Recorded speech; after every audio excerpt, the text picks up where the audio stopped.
I'll come back to this. Hello, hello.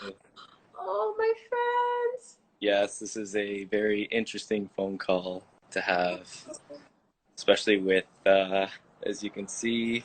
Ouch. Ouch. I don't know if that's what you were expecting.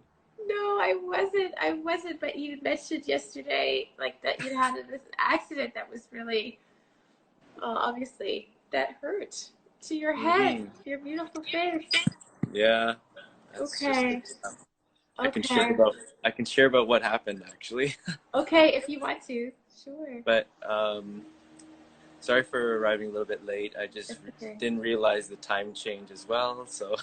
Oh, okay. No worries, no worries. But we're here now. Yes, I feel so blessed that you're here speaking, willing, even after tumbling and falling and hurting yourself. And you know, it's so just lovely just to see you and in a live context. And yeah, so if people This is don't my know, first Instagram in I guess my journey has been a travel journey, and it's been probably a month and a half, 2 months of doing something. So like this. well, I'm like even more honored that you would take the time to and welcome this experience. And for those who may not know you, Julian is an amazing human. Number one, he is a trainer, but beyond that, he seems to thrive on creating experiences for people and bringing people together with different mindsets, different ideas, skill sets in community, and create such a loving space wherever he is. I was introduced to you through our mutual friend, and we just were like gelled right away, and you've allowed me to participate in some of your events and share what I do as I receive from others. And so I'm so grateful for you and thankful that you are out in the world having adventures. Sounds like sometimes they're amazing, sometimes they take another turn, but my view is that there's always something for us in all of it. So I hope that resonates well. Not to say that, you know, it's just the moment when sometimes when we're not fully aware that life kind of grabs us for a moment, makes us pause, and we have to go through that process. Do you agree? 100%. Yeah. Yeah. I definitely feel that. I just finished a breathwave session, and Awesome. for those who are not familiar with breathwave, it's a faster way of breathing where you use your diaphragm and you really invigorate that, and you bring some energy and focus to it, and you breathe in a certain specific cycle, and it changes pace and it matches music, and it really gets you to a point where you can release, and it's great for rebalancing the emotional energy. And so I definitely had a nice strong cry where I let a lot go and was able to go back from happy cry to sad cry to gratitude cry. But it definitely is. I'm not the type of guy to cry, actually. I've actually never seen my father cry.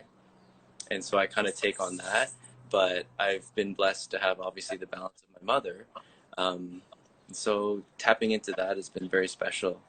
So doing exercises and meeting and speaking to people like yourself have been a reminder to balance out the forces. This is what it is. Oh my gosh. It's absolutely this. And you know, this is exactly because our world is so biased towards the, right? Like survive, strong in all of us. And I do believe we're being called to understand this other energy, to be in that energy. And so even just before coming on, when I was just like, you know, the way I've been doing this is like, you know, it's kind of using a trusting, like, we're going to see who's going to show up this week. I don't know. I'm not doing my usual type A approach. Right. And even with, you know, the delay in you arriving, it's just like, okay, whatever is going to be, right? It's gonna be the right thing, and we're trusting in all of this. So this Mm-hmm. is also part of that different, loving, trusting energy. So, and I so appreciate everything you're doing. I'm having an experience over where I am in Mexico at the Palmaya House of Aya, where in the mornings doing sun gazing, breath work with the rise of the sun, indigenous practices, like a lot of different kinds of things that, and having healers and people with a different lens, different background, that somehow it kind of something else is revealed, you know? So it's one. That's you hit the best word. There's like a necessity for diversity and new Yeah. and novel, but people who bring novel innovation in the modern world, but also those who understand and make traditions novel. We tend to forget about our ancestry and our indigenous backgrounds and where we all came from. We forget about source energy. Yeah. We forget about the environment and the power of the environment and where you put yourself, how you locate yourself around spaces and places, but also people. So I think that's a really important thing to think about. What I've learned from being in Costa Rica in the jungle is the healthiest places are those that are the most biodiverse. Yes. They have, I mean, just think about the amount of plant species and animal species that help each other on a holistic, whole systems level. They basically take care of each other. That's why the jungle is such an important part of this world, because it's a natural habitat that is self-protecting, self-monitoring, it's self-governed. There's a sense of the wild that we have barely really understood, and I think a lot of things are happening in these next couple of weeks of rewilding and really understanding what our true nature is, because a lot of us have lost touch with that because we outsource a lot of our learnings to modern technology, which is fantastic on a convenient level, but looking inwards is very special. I think that's what's necessary. And doing a growing forward guided writing session is one of those practices to really hone in the internal, tapping into your internal nature to then manifest in however you wish and however your skills and beliefs and tendencies are. But just taking that time is very special. So biodiversity is really, really an important part of how our society can function, not just effectively and efficiently, but harmoniously. Absolutely. I'm just so fascinated right now that we are having parallel experiences in different ways. And it's because of being immersed.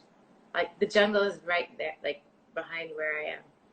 And walking and like touching and having animals around us, the monkey and everything, and you understand it at a cellular level, Mm-hmm. right? One day we're gonna help people connect in this way. I know. Yeah, yeah, Yes. it's But happening now. I want to, so did you get a chance to do this practice? Given all that was going on? Ooh, baby. Okay. So I was introducing it before that we were talking about really the inner warrior serves to protect my light by. Now tell me what came through for you, Julian. Uh, I wrote so many things down because, again, I had paired this with a breath work exercise, the breath wave. Yeah. So the breath wave kind of pulled things out to the surface, and then this was a great chance to capture it. Yeah. Um, the focus word for me was pacing, and I found myself during the breath session to focus in on the word why. Like, why do things happen to me like this? So for those that are asking, all this, the cuts are from a bike accident that happened literally right after a very scary ocean moment where I was I was swimming, and then you can tell that I'm a little bit still frazzled by it. But not knowing my boundaries, or I knew my boundaries, but I decided to push beyond them because a part of me is in that phase of life where I really love pushing my boundaries, and I don't want to hold myself back with limiting beliefs. I want to explore more of who I am and my capacity. And the only way of doing that is testing and risking. But knowing time and place and knowing your surroundings is the big teacher here. So for me, I worked out and felt like a hero. Then I decided to go for a swim, and I got pulled out by the rip currents. And it pulled me out far out, and I could not swim back. I was too tired. And of course, divine timing, the angels of lifeguards, I waved to them. I was too tired. I could only just float. And then they came and rescued me.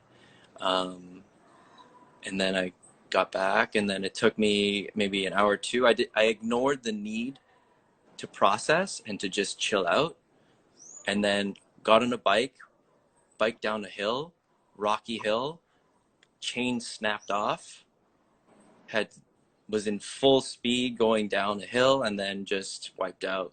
And that's how this happened.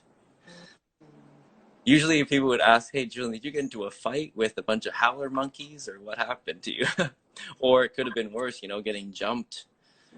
So luckily, it could have been much worse. But going back to the writing activity, pacing my why. Pacing my why is a natural boundary setter, because so many